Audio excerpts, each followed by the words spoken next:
নমস্কাৰ ৰাইজ, আজি হৈছে শিৱৰাত্ৰি। তো সোনকালে শুই উঠি কাম বন কৰি আহিলোঁ মই পিঠাগুড়ি খুন্দিব। মায়ে আহিব বুলি কৈ থাকোঁতে মই মানে ৰখি থাকিবলৈ ধৈৰ্য নাই, তো মই পিঠাগুড়ি খুন্দিবলৈ অকলে আৰম্ভ কৰি দিলোঁ। আৰু অকলে খুন্দি থাকোঁতে পিঠাগুড়ি খুন্দি শেষ হৈ গ'ল, কিন্তু মায়ে আহি নাপালে। আৰু কিমান চাফাকৈ খুন্দিছোঁ আপোনালোকে দেখিছেই। তাৰপিছত আহিলেও পিঠাগুড়ি খুন্দি ঘৰত, আৰু এয়া হৈছে প্ৰসাদৰ বাবে ফল মূল ভোজনী, আৰু আনফালে হৈছে প্ৰসাদ বুট মগু। আৰু ঘৰত মোৰ কাম হৈ গ'ল বাবে মই গৈছোঁ গা ধুবলৈ, আৰু এইফালে নাৰিকল গুচাই আছে। গা পা ধুই আহি পালোঁ মন্দিৰ। তাৰপিছত এইফালে মন্দিৰলৈ এণ্ট্ৰি লৈ লৈছোঁ, আৰু এইফালে মন্দিৰৰ ভিতৰত ৰাইজ আহি বহি আছে, কিছুমান আহিব, আৰু সেইফালে এই বান্দৰী অকলে আহি আছে। এইটো সুধি গাইছ মই পুতিছোঁ, এই হেৰিটো হয় নে নহয়? গাঁতটো মই সানিছোঁ নে নাই খাবৰ কাৰণে ৰেডি গাইছ।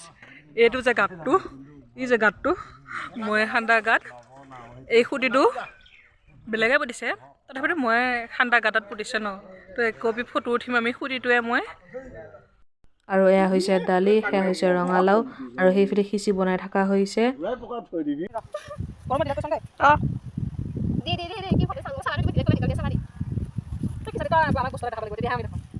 আৰু এইফালে আমি ভাং খাই বগলা হৈ থকা বুলি নাভাবিব, আমি শৰাই নভঙালৈ মানে আমি গোটেই লগৰকেইটাই বহি লৈ এনেই মানে কথা পাতি আছিলোঁ, আৰু জমনি কথা পাতি আছিলোঁ।